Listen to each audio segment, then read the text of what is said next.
Back, you guys. So I'm making this video to show you guys a few things. First, I'm gonna talk about the fardriver. So literally, I have ordered. This is literally my third different fardriver controller. Their motor controllers are basically like a name brand. You know, like if you had shoes that have Nike or Jordan, it's a name brand motor controller for motorcycles, motorbikes, all electric. It's literally electric motorbikes, electric motor scooters, electric golf carts, electric cars, basically electric everything that has to do with a motor to run. So this is my Chroma, I guess they call it a P1, but it's on Amazon for a Chroma Peak scooter. Either way, I took out the original driver that came with the scooter, the stock driver, or the this some kind of motor controller basically that uses their original stock information like the throttle and everything. So I replaced basically those two items already, and I had everything working on that $50 driver that I'd be talking about a lot, and that still works just fine. That's why I still have the wiring over here just in case I have to go back to that. But literally I've tried the black fardriver, the one that's from the guy that's on Raspy Rides. It's his YouTube channel. He has the same Chroma P1 and he upgraded it. He says super power drive. There's something for like super charged or something like that for the scooter. Either way, I bought this scooter basically based off of what his video was, and then I bought the same driver that he had. It's a fardriver. It's a black looking ABS colored one, and so I tried getting that to work. Never was able to get the first one to turn on, so then I talked to Amazon, got a replacement, and the second one didn't work. Like, it never turned on. So then after that I was like, oh, maybe it's just this model. I wasn't sure. So then I went ahead and got this blue one, as you can see over there, and then that didn't turn on. And then I got a green one as well, and that didn't turn on. So then finally I was like, you know what, maybe it's just those models or something, or I'm not sure if it's the company, is what I was thinking. So then I just went ahead and got this one just yesterday. This is about $140, give or take, off of Amazon, and it can do up to 2,000 watts and 80 amps. I think you see that over here. You see a little bit of the information on it. Let's see. Yeah, 80 amp and then 260 amp.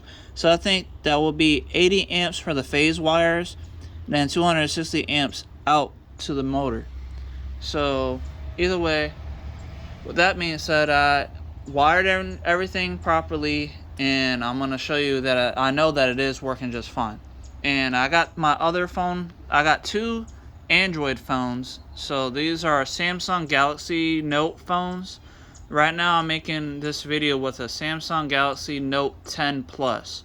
And this is the Samsung Galaxy Note 20 Ultra.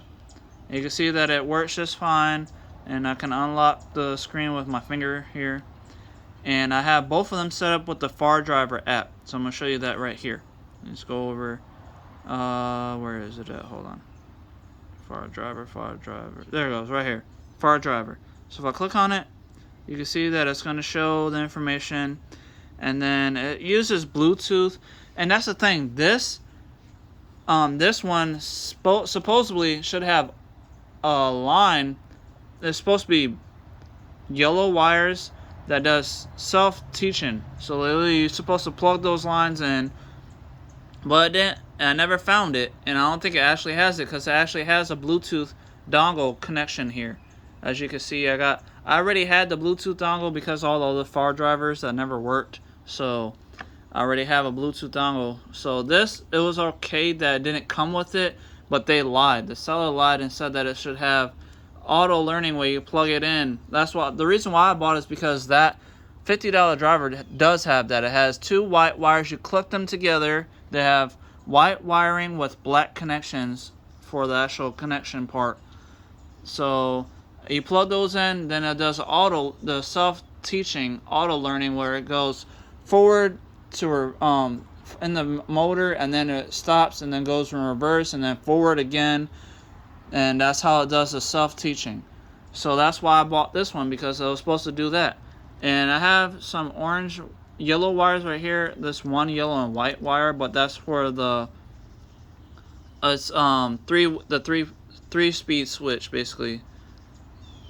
Either way, with all that being said, I got everything connected. I didn't strip these wires for the actual throttle wiring. As you can see right here, it's got black, and then they call it ivory, but it's green and white with red and white. So the green and white is the data or the signal wire, and then the red and white is the 5-volt positive, and then the black is just the 5-volt negative basically. And I have that connected to these DuPont connectors, and these are male to male connected to these screw terminals that I bought. It comes with a 5-pack, so you just screw them on with a flathead screwdriver, and then you clamp them down into these slots when you put the wire in. So that's right here, as you can see. And then I got my positive wire from the throttle going over to the positive battery connection that goes onto the fardriver, and then the negative to the battery of the fardriver as well. And then you have the hall sensor wires connected over here to that same 5-pin connection, or wire strip. They're the screw terminals that I was talking about, and I have the hall sensor wire plugged in here, and then the phase wires for the motor as well. So you got blue, green, and yellow, as you usually would see either way. For most of these motor controllers is the same. Either way, right here I have one key switch to turn on the scooter to get power from the battery to the actual driver. So I'm going to turn that over to the clockwise position. Hold on. There. Okay. So now that's on, and then I have my throttle key switch, and you can hear it has voltage 54.2 volts or 54.3 volts, whatever it says right there. It's kind of hard to see it. Yeah, 54.3. Anyway, you can hear the beeping, so I know I have this connected right because it's beeping and it's making the noise to do the auto learning.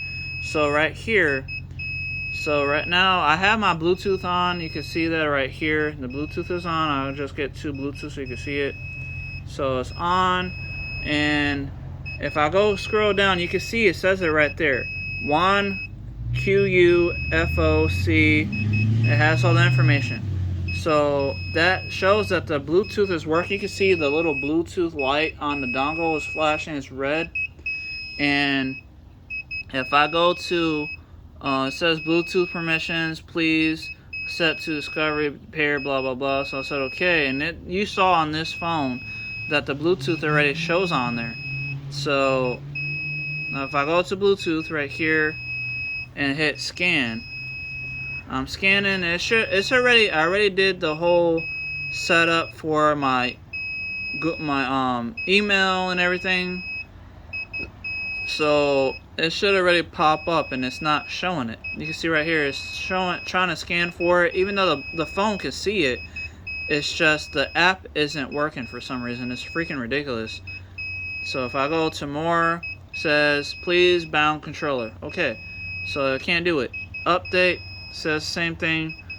Please scan and connect Bluetooth. Yes, and that's what I'm doing. Literally, it's still scanning because I can hit stop and then scan again, and still nothing's popping up. So authorize, set device, blah blah blah, paste, request data. So let me just do that real quick. I'm probably gonna have to reset everything. I'm gonna pause the video, and then I guess this has to do with the coding that you need for the fardriver app. Hold on.